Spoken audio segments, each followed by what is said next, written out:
Rose did not plan to fall in love that morning. She was just happy. No big reason. No special plan. She woke up, pressed her skirt smooth, slipped on her black pointed heels, looked at herself in the mirror, and felt ready. First day at a new job. New building. New life. That was enough. She stepped into the elevator on the ground floor, pressed the button for the 35th floor, and began humming a soft tune under her breath. The doors were almost closed when a hand reached in and stopped them. He entered on the 3rd floor. Tall. Clean. Quiet. A dark-fitted suit that sat on his shoulders like it was sewn just for him. Tattoos climbed from beneath his sleeves and curled up the side of his neck. His face was still, no frown, no warmth, no need to perform. Just a man completely at peace with taking up space. Rose looked at him the way people look at a sunrise they did not expect, open, honest, without apology. Then she smiled. Not polite. Not shy.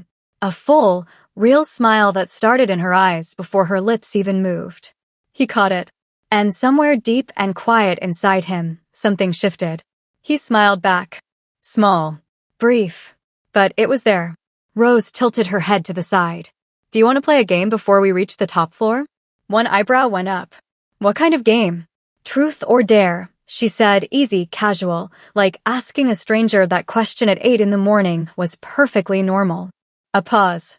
Then truth. Her grin grew wider. Why did you smile back at me? He turned and looked at her fully. Not a quick glance. A real, steady look. The kind a person gives when a question catches them off guard and they are not sure whether to answer or admire the one who asked it. The floor numbers above the door kept climbing. Kwon Ji-hoon, a man who had an answer for everything, said nothing for several long seconds. The elevator kept rising. And without either of them choosing it, something had already begun moving between them, quiet, warm, and impossible to stop. Rose had 3 older brothers and 0 fear. Growing up surrounded by boys will shape a girl in ways that cannot be taught in any classroom. Her brothers showed her how to receive a joke and fire one back twice as fast. They taught her to enter a room without shrinking, to laugh without covering her mouth, and to move through life without waiting for anyone's approval. Confidence was not something she worked on. It was simply part of who she was. So on the morning of her very first day at her new job, there were no nerves. Only energy. She laid out her outfit the night before, a sharp black corporate skirt, a fitted matching jacket, and her favorite black pointed heels that clicked against the floor in a way that felt like a statement. She got dressed with care, grabbed her bag, and caught her reflection in the mirror on the way out. She paused for just a moment. Not to check for flaws. Just to take it in. A new chapter was beginning, and she was walking into it on her own terms. The building was everything she expected, tall, polished glass and steel, the kind of structure that commands attention from a distance. Some people would feel small standing at its base. Rose felt the opposite. She pushed through the front doors like she had belonged there all along. What no one mentioned during her hiring process, what seemed to simply go unsaid among the staff, was that this building did not just house the company she was joining. Every floor, every corridor, every office from the ground level to the very top. All of it belonged to a single person. Kwon Ji-hoon, 32 years old. The kind of man people described in numbers before they described him in words. Businesses across 3 industries, properties in 4 cities, a name that opened doors before he even knocked. Construction was where he started, but it was only the foundation. He had built an entire empire on top of it, piece by piece, with a kind of focus that left little room for anything else. He was not cold. He was simply precise. Every word he spoke had a purpose. Every decision he made had already been turned over twice in his head before it left his mouth. The people around him respected that. Some feared it. None of them ever tried to make small talk in an elevator. He was also, by every measure, alone. Not for lack of interest from others. Plenty of people had made their feelings clear over the years. But Ji-hoon was looking for something he could not quite name, a feeling, a presence, something that made the ordinary world feel different. He never found it. So eventually, he stopped searching. He redirected all that energy back into his work, and his work never disappointed him. That particular morning, he was following his usual routine. An early start, A stop on the third floor to confirm a meeting arrangement, then up to his main office. Straightforward. Predictable. He stepped into the elevator without giving it a second thought. A young woman was already inside. Neat black skirt. Matching jacket. Heels that meant business. She was humming softly to herself, fully at ease, as though the elevator was her own private space, and she had simply allowed the rest of the world to visit.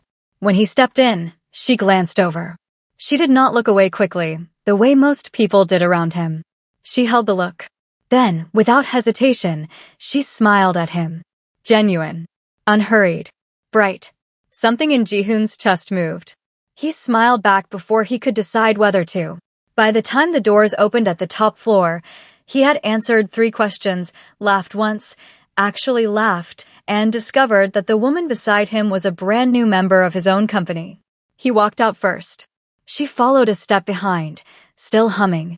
Neither of them was prepared for what the rest of that day would bring. If you're already feeling this story, hit that subscribe button right now because we are just getting started. The 35th floor was nothing like Rose had imagined.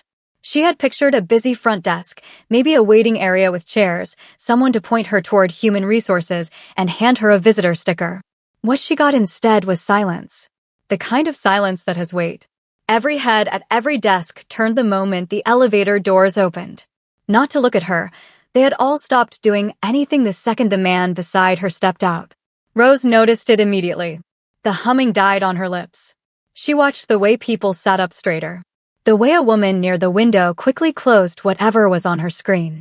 The way 2 men by the far wall exchanged a glance and said nothing. Nobody moved. Nobody spoke. The entire floor held its breath like a child caught doing something it should not have been doing. Rose looked sideways at the man she had just spent 70 seconds playing truth or dare with. He was already walking. Calm.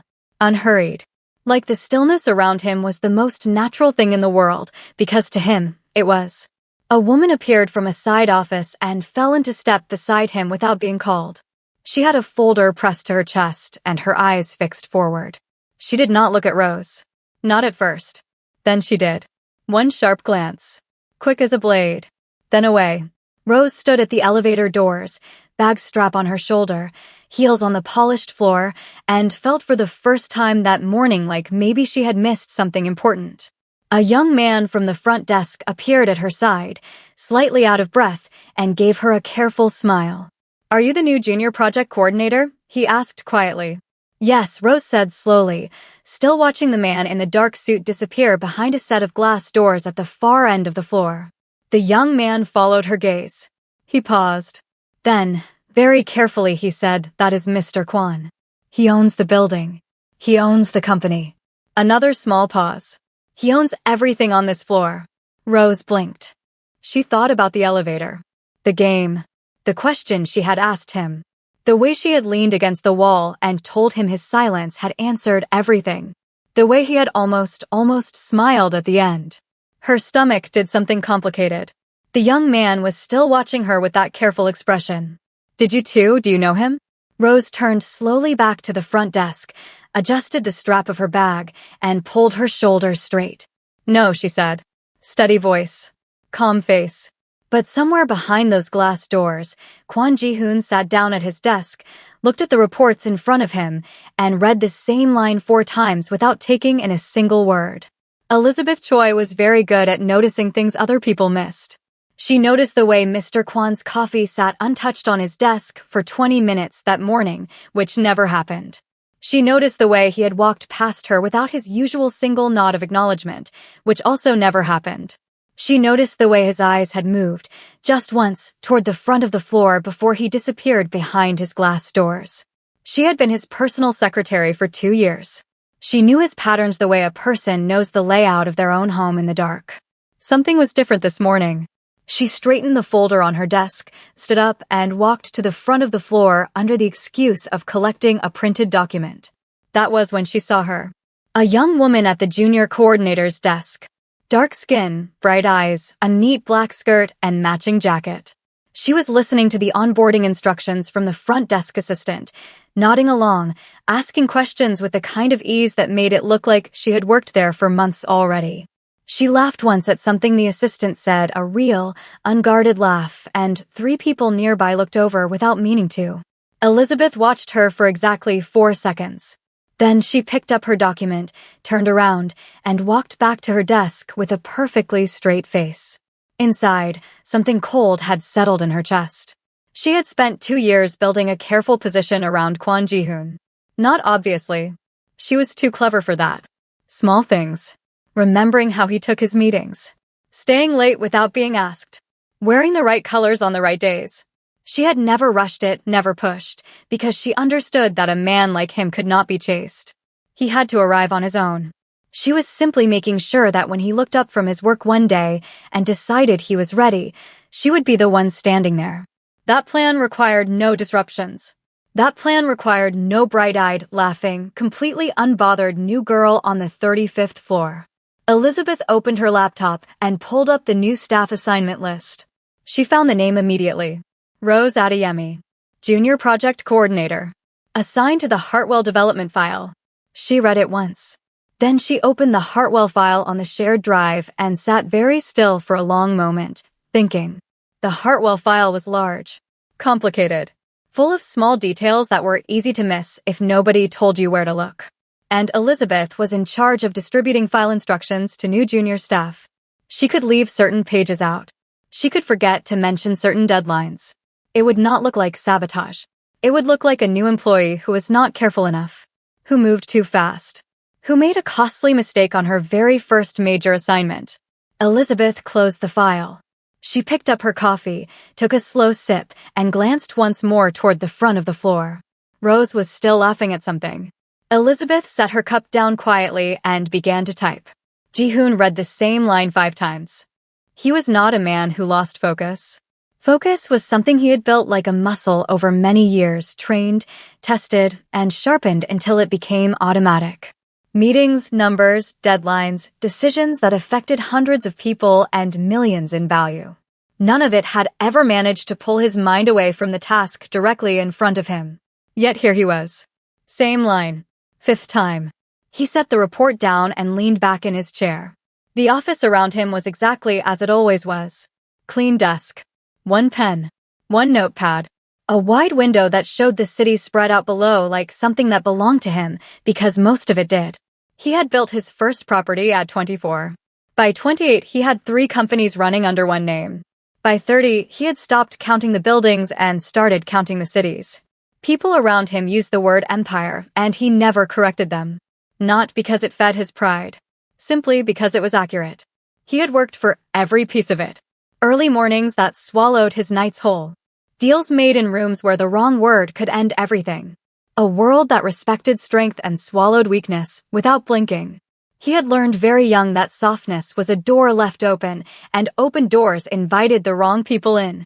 So he closed that door, locked it, and kept moving. What people did not know, what they could not see from the outside, was that the empire had a cost. Not in money. In everything else. He could not remember the last meal he had eaten without also reading a contract. He could not remember the last time he had laughed, a real laugh, not the polite kind used in boardrooms, before this morning. Before the elevator. He stood up from his desk and walked to the window. 70 seconds. That was all it had been. 70 seconds with a stranger who had no idea who he was, no reason to impress him, and no filter between her thoughts and her mouth. She had asked him when last something made him happy, and the question had landed somewhere so deep and quiet inside him that he still had not fully climbed back out. Nobody asked him that. Not his business partners. Not the people who worked for him. Not the men and women who had tried over the years to get close to him. They asked about his plans, his decisions, his next move. Never about what made him happy. He was not sure he had ever been asked that before in his adult life. His phone buzzed on the desk. He did not move to answer it immediately, which was unusual. He stayed at the window a moment longer, eyes on the city, mind several floors below where a young woman in black heels was probably still making people around her laugh without even trying. Then he walked back to his desk, picked up his phone, and returned to his day. But before he opened the first message, he did something small. Something that would have confused anyone who knew him well. He smiled. To himself. For no reason that had anything to do with business. Then he straightened his face, picked up the report, and finally, on the sixth attempt, read past the first line. Rose's first full day at work was everything she had hoped for and a little more than she had bargained for. The job itself made sense to her. Project coordination, tracking timelines, checking that documents matched their deadlines, making sure the right files reached the right departments on time. Her supervisor, a quiet man named Mr. Ade, walked her through the basics with patience and told her she had good instincts. She liked the desk they gave her. She liked the view from the window beside it. She liked that the work had clear rules and that she was already good at following them. What she liked less was the feeling of being watched. Not by everyone. Just by one person. She had caught it twice before lunch. A glance from across the floor. Fast, clean, gone before it could be called anything. Elizabeth, the woman who had appeared from the side office that morning and fallen into step beside Mr. Kwan, had a way of looking at Rose that carried no expression at all. No smile. No frown. Just a flat, steady attention that felt less like curiosity and more like measurement. Rose was not the kind of person who looked for problems.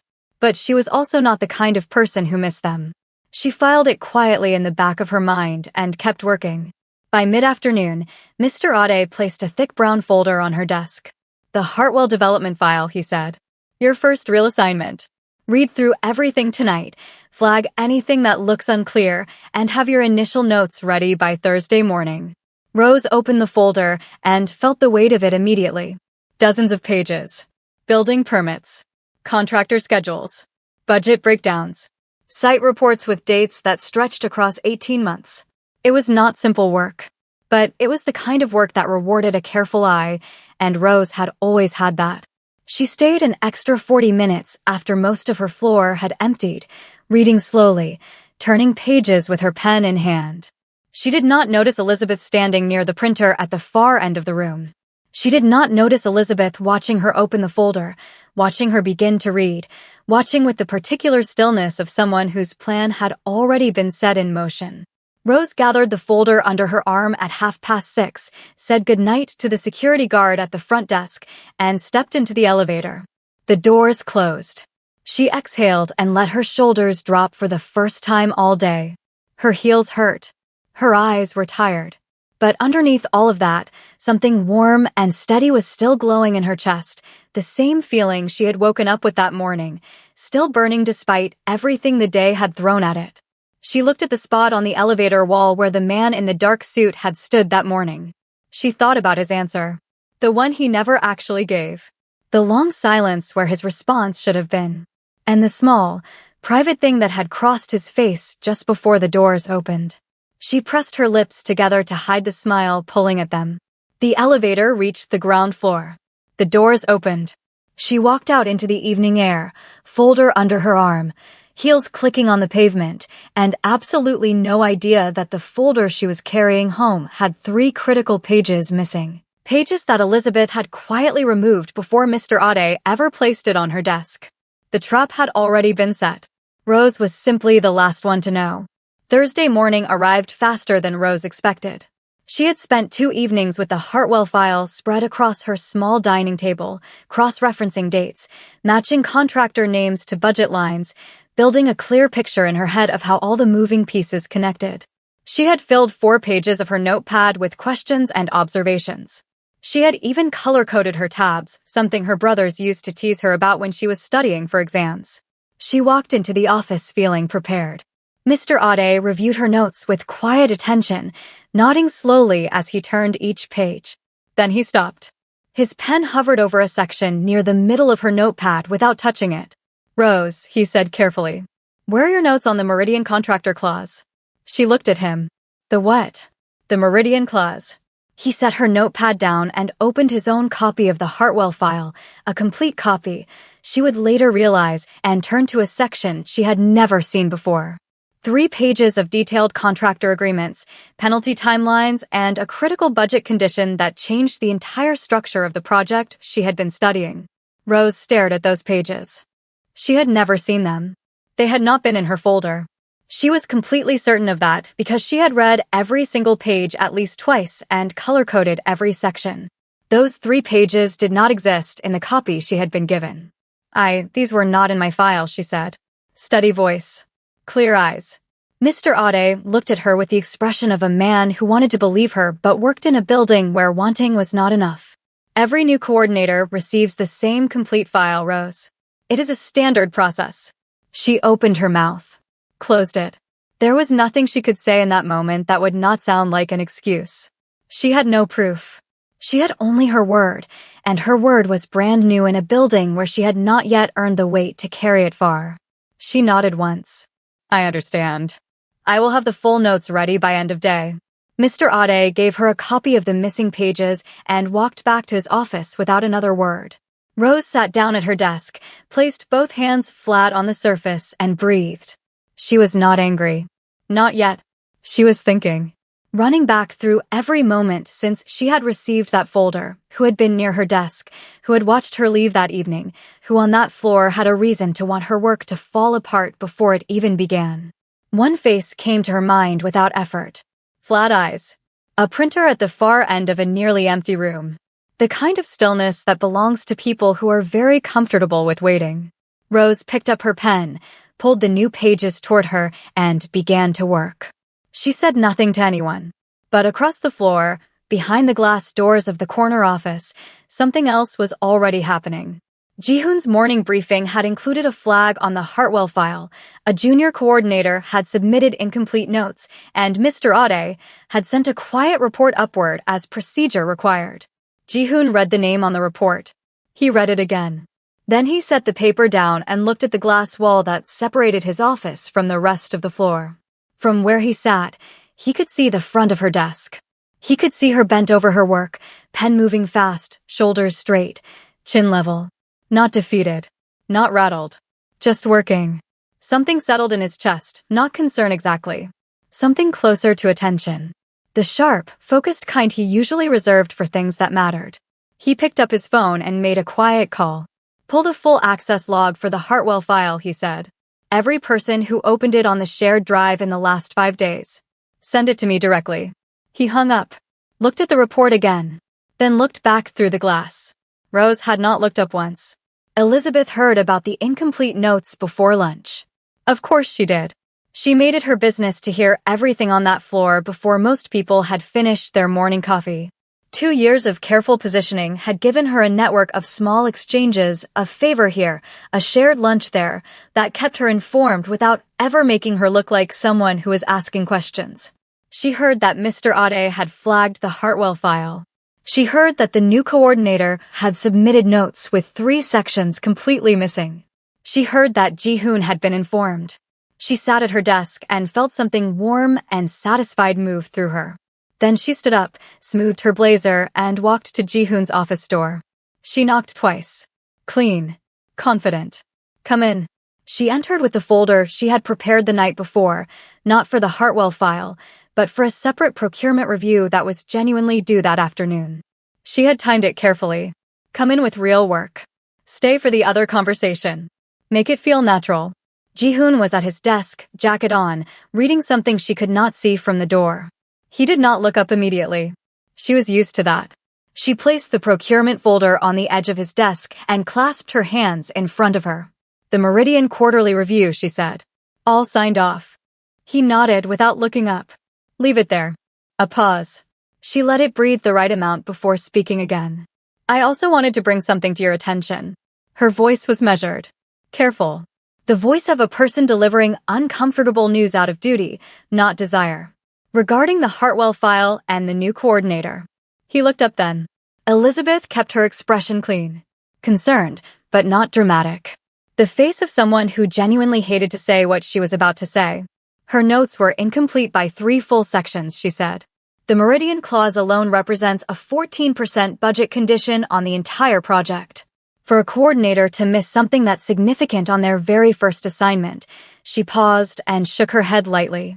It raises a real question about judgment. About whether this is the right fit for the team. Jihoon looked at her without speaking. Elizabeth had learned over 2 years that his silences were not empty. They were working. She had also learned that if she stayed calm inside them, she usually came out the other side with what she wanted. I think, she said, with the gentlest possible weight on each word, that it may be better for the whole team if we let her go before the pattern develops further. Before it costs the project something we cannot recover. The room was very quiet.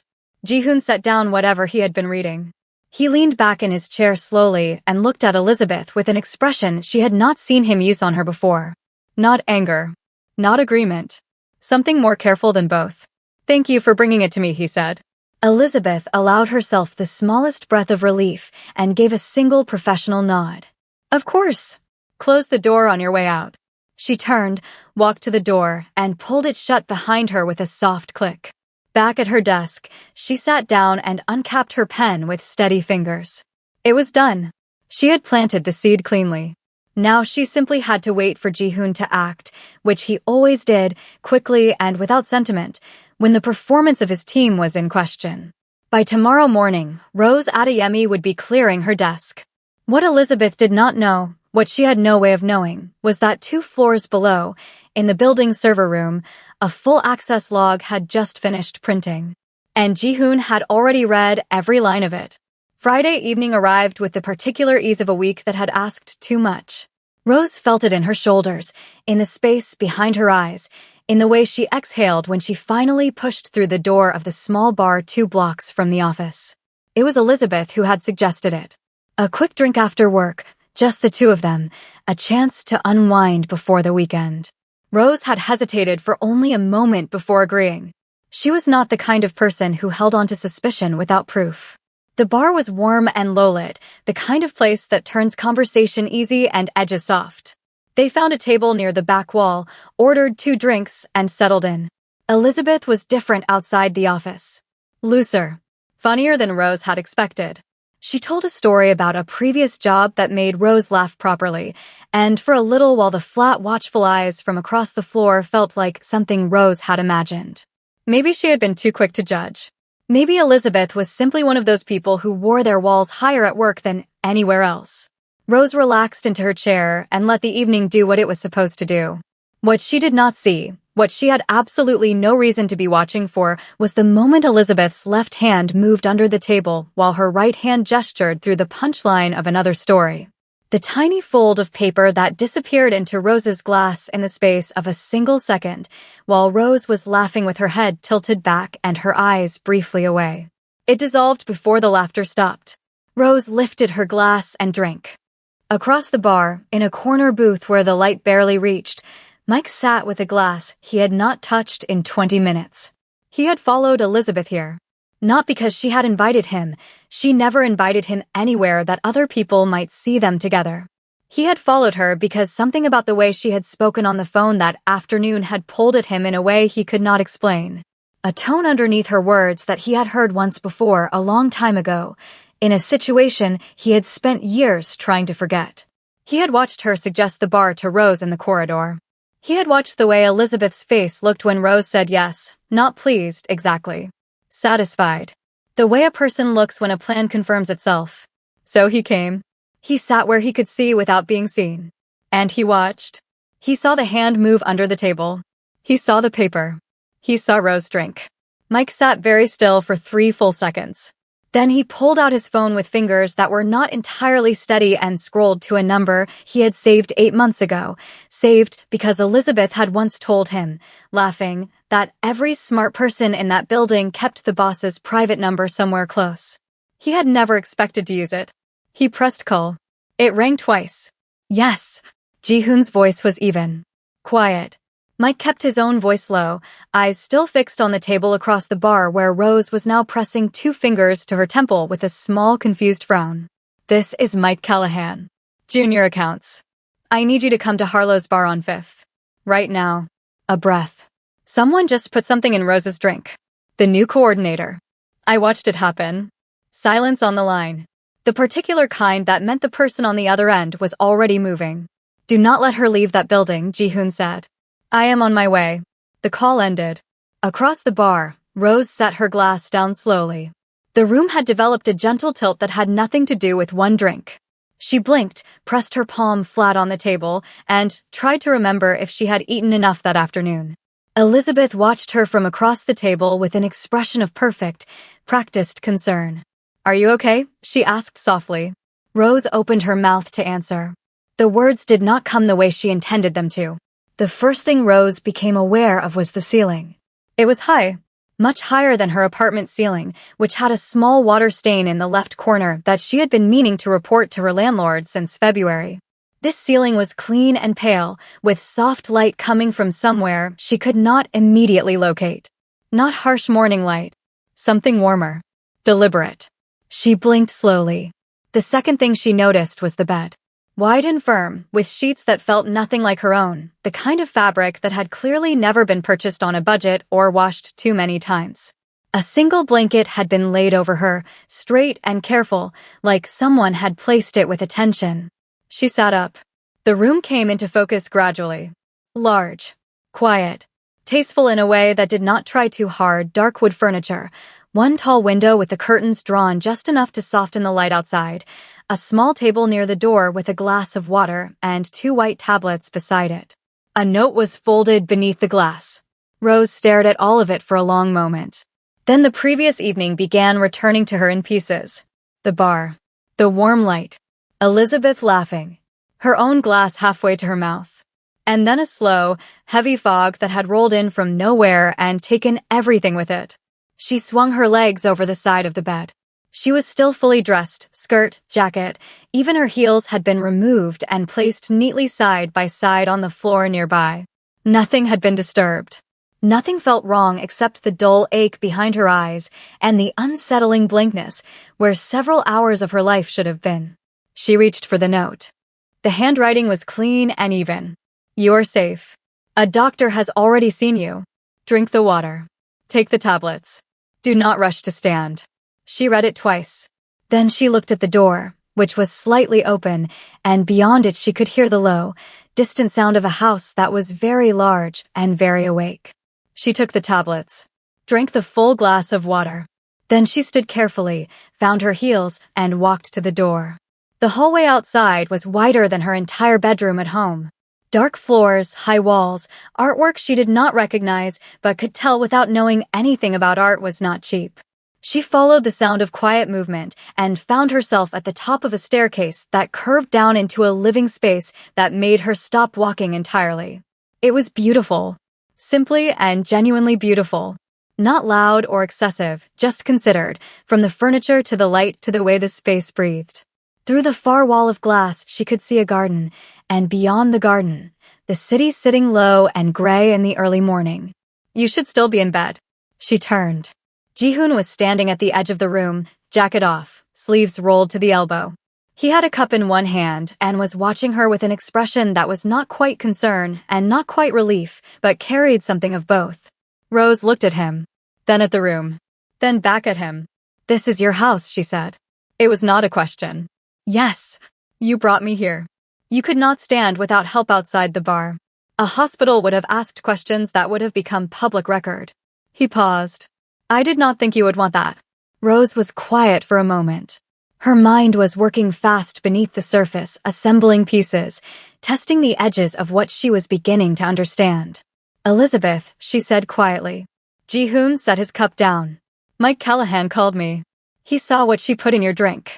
Another pause, steadier than the last. "I have the access log from the Hartwell file as well." Elizabeth removed those 3 pages before the folder reached your desk. The room was very still.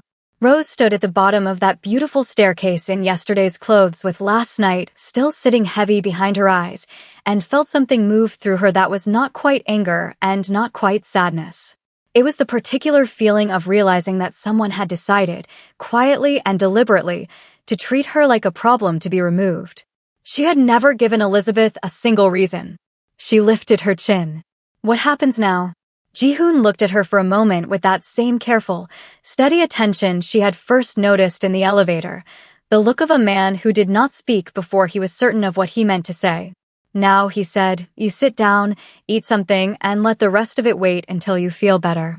Rose looked at him for a long second.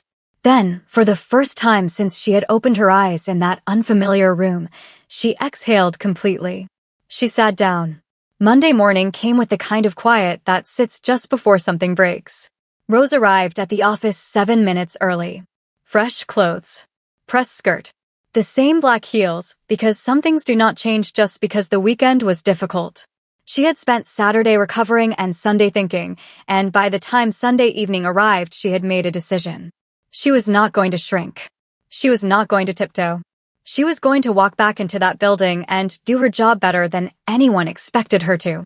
She sat at her desk and opened the Hartwell file, the complete version, which Ji-hoon had quietly arranged to be waiting for her Monday morning with every page intact. She did not look across the floor toward Elizabeth's desk. Elizabeth, however, looked at her. For a long moment Elizabeth said nothing and did nothing. She simply watched Rose settle in with the focused stillness of someone recalculating. Rose's presence on Monday morning was not part of the picture Elizabeth had constructed over the weekend. She had expected an empty desk, a cleared drawer, perhaps a brief company-wide email about a staffing change that nobody would question. Instead, there were black heels and a pressed skirt and a woman who looked, if anything, more settled than she had on Friday. Elizabeth picked up her phone and typed a short message to Ji-hoon's calendar system, requesting 10 minutes before his first meeting.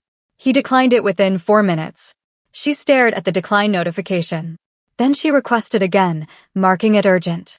He declined it again. This time a single line came back through the system. All concerns regarding staff to be submitted through HR in writing, effective immediately. Elizabeth read the line 3 times.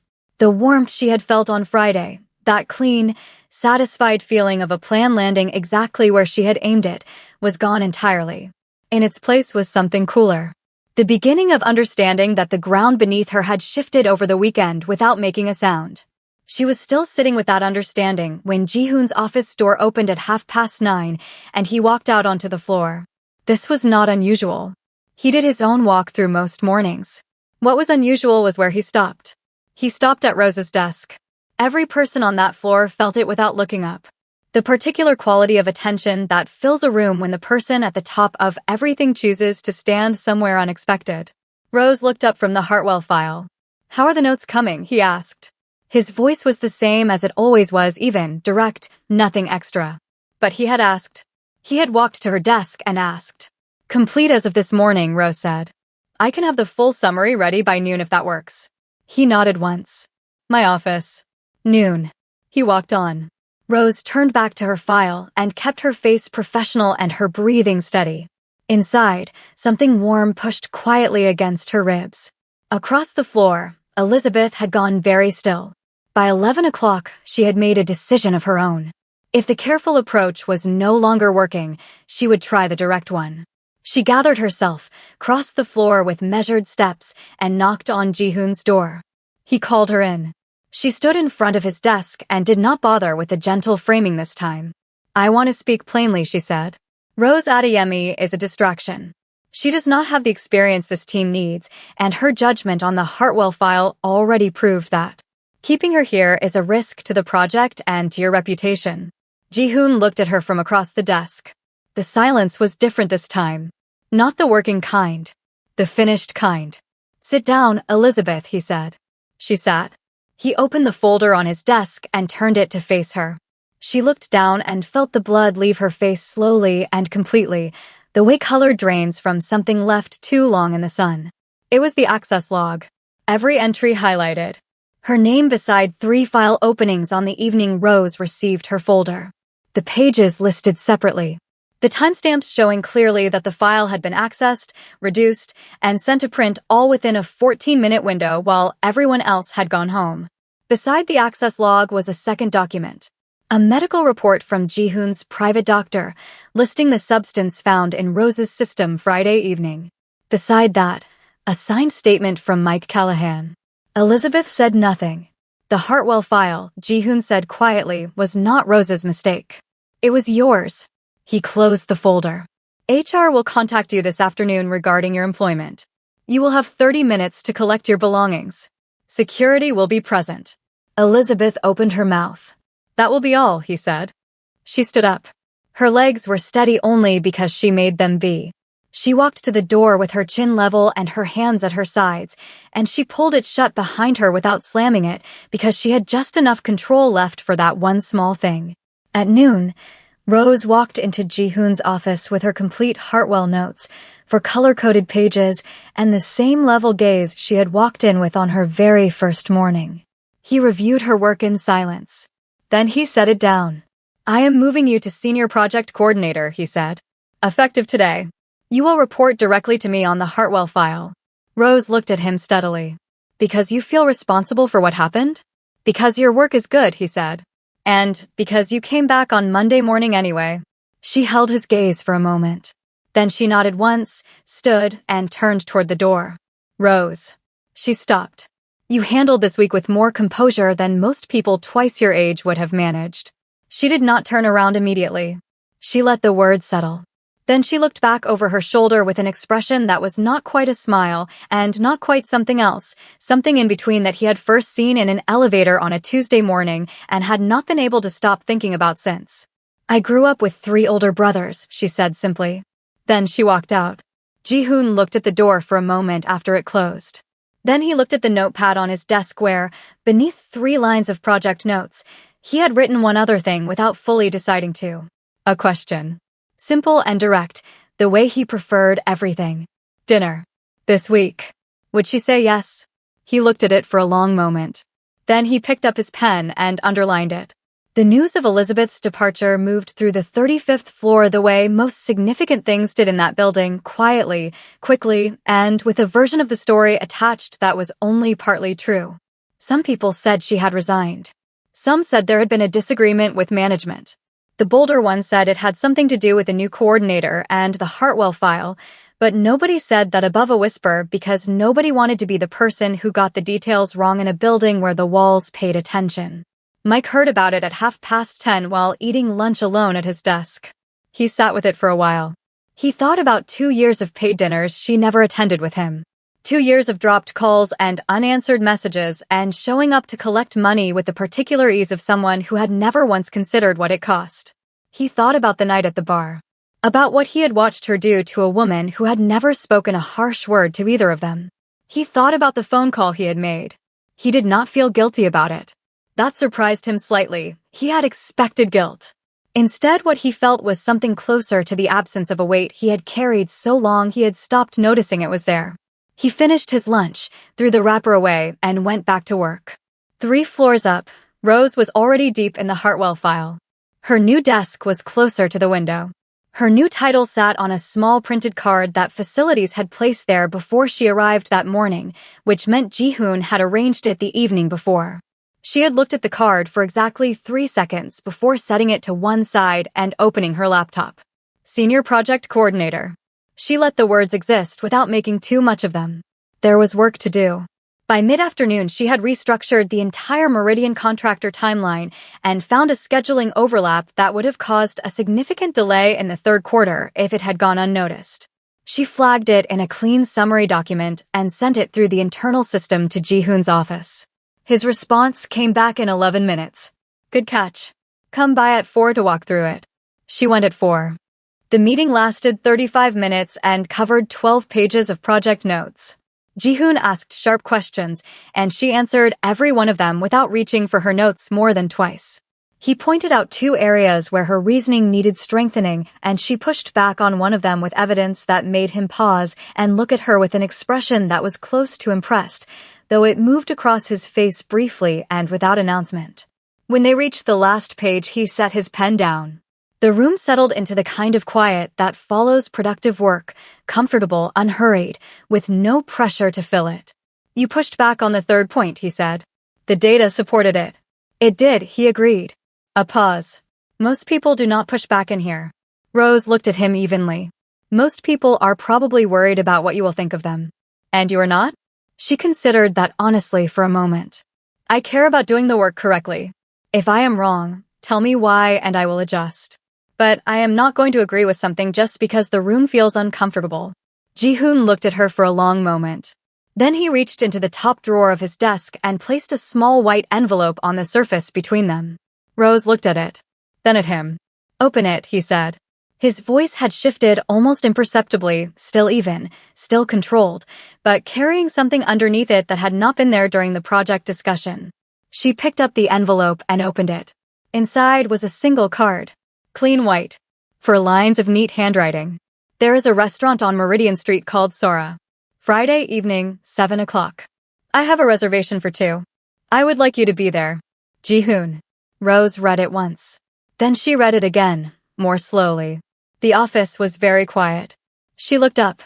Ji-hoon was watching her with the same careful steadiness she had noticed the very first morning, the look of a man who had already decided something and was now simply waiting to find out what the world would do with his decision. You could have just asked me, she said. I could have, he agreed. But you struck me as someone who deserved a proper ask. Rose looked back down at the card. Something warm moved through her chest, unhurried and certain, the way warmth feels when it belongs somewhere. She thought about the elevator. 70 seconds with a stranger. A game she had suggested without thinking too hard about it. A question he had never properly answered. She looked up at him. You still owe me an answer, you know. He raised an eyebrow slightly. From the elevator, she said. I asked you why you smiled back. You never answered. The corner of his mouth moved. Small. Private. The same movement she had noticed when the doors opened that first morning and he had walked away without looking back. Come to dinner on Friday, he said quietly. And I will tell you. Rose held his gaze for one more moment. Then she placed the card back in the envelope, folded it once, and tucked it into the inside pocket of her jacket, close, deliberate, like something worth keeping. 7 o'clock, she said simply. She stood, gathered her notes, and walked toward the door. Rose. She turned. Wear whatever makes you comfortable, he said. Not the corporate skirt. She laughed. A real one. Short and bright and completely unplanned, the kind that fills a quiet room with something it did not know it was missing. Ji-hoon watched her go. When the door closed, he sat without moving for a moment, the way a person sits after something significant has happened and the full size of it is still arriving. Then he picked up his phone and canceled the 2 meetings he had scheduled for Friday evening. For the first time in longer than he could accurately remember, he had somewhere better to be. Friday arrived the way good things often do, quietly, without fanfare, slipping in through the week like it had always been there waiting. Rose stood in front of her mirror at 6:30 with 3 outfits already tried and returned to the wardrobe. Not because she was nervous. She told herself that clearly and firmly. She simply wanted to get it right. There was a difference. She settled on a deep burgundy dress that her eldest brother had once said made her look like she owned whatever room she walked into. She believed him then.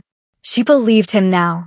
She added small gold earrings, a single bracelet, and left her hair the way it fell naturally, full and unrushed, the way she wore it on days when she was entirely herself. She looked in the mirror one last time. Then she smiled. Not for anyone else. Just because it was Friday and she had earned it.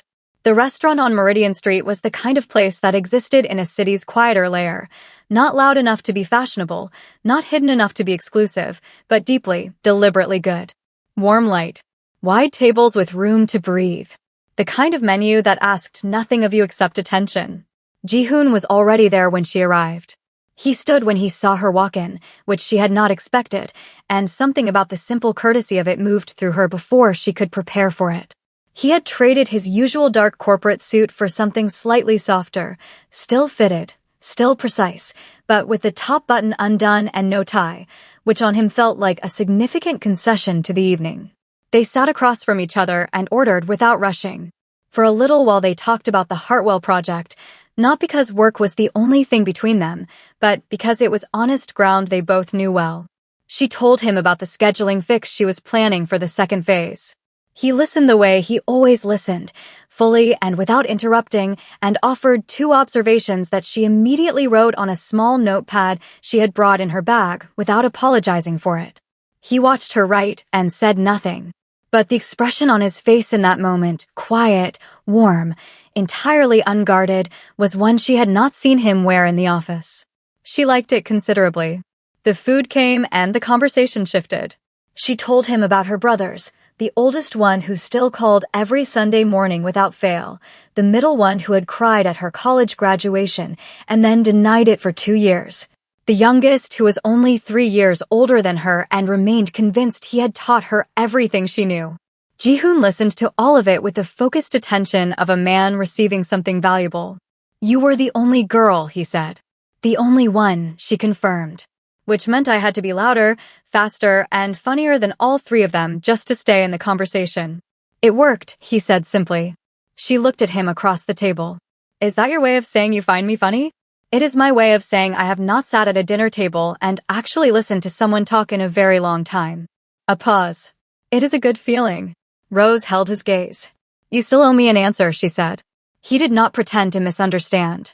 He set his glass down and looked at her directly, the way he had looked at her in the elevator when she first asked, that full, steady look that had nowhere else to be. I smiled, he said, because you looked at me like I was just a person. Not a name. Not a building. Not something to be careful around. He paused. I did not realize how long it had been since someone did that until it happened. The restaurant moved quietly around them. Glasses, low voices, the soft pull of an evening doing exactly what a good evening should. Rose was quiet for a moment. For what it is worth, she said, I had absolutely no idea who you were. I know, he said. That was the whole point. She smiled. He smiled back, not the small, private version she had seen in the elevator, and not the barely there one from his office doorway. A full one. Unhurried. Real. The kind that changed the whole shape of a person's face. Rose looked at it and felt something settle inside her that had been in gentle motion since a Tuesday morning 3 weeks ago when she had stepped into an elevator, pressed a button for the 35th floor, and decided that the ride up was too long to spend in silence. She had not been wrong. After dinner they walked along the block outside without planning to, simply because neither of them moved toward a car immediately and the evening air was easy and the conversation had not finished with them yet. They walked slowly, not quite side by side and not quite anything else, until Jihoon stopped at the corner where the street curved away from the restaurant lights. He turned to her. I would like to do this again, he said. Straightforward. No decoration. Rose looked up at him. Dinner. All of it, he said. The dinner. The talking. The part where you write things in your notepad mid-conversation and do not apologize for it. A beat. The part where you push back. Rose laughed softly. She thought about Elizabeth, who had spent 2 years calculating every move and still lost the room. She thought about Mike, who had loved someone who never looked at him and had still done the right thing when it mattered most. She thought about 3 older brothers who had taught her, without meaning to, that the best thing a person could do was simply take up their full amount of space and refuse to be made smaller. She had not tried to win anything. She had only ever tried to be herself. And somehow, without strategy or effort or careful positioning, that had turned out to be exactly enough. She looked at Jihoon standing at the edge of the restaurant light with his jacket on and his hands easy at his sides, a man who owned buildings and cities and empires, standing on a street corner asking her plainly if she would give him more evenings. Same rules as the elevator, she said. He raised an eyebrow. Honesty only, she said. No performances. He held her gaze. I have not performed once since the 3rd floor. She believed him. Then yes, she said. We can do this again.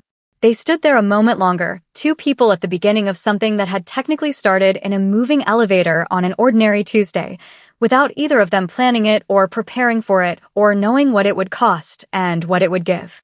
The city moved around them, indifferent and alive. And Rose, standing in her burgundy dress with gold earrings catching the light, felt the same thing she had felt when she first stepped into that building on her very first morning, the clean, certain feeling of a new chapter beginning. Only this time, she had a much better idea of what was waiting on the next page. And that's a wrap on today's story. If this one pulled at something in your chest, then let us know in the comments. Tell us your favorite moment and where you're watching from. And if you're new here, welcome. Subscribe so you never miss a story. Like this video so more people find it. We'll see you in the next one. Please support by subscribing and commenting what you enjoyed about the story and where you're watching from.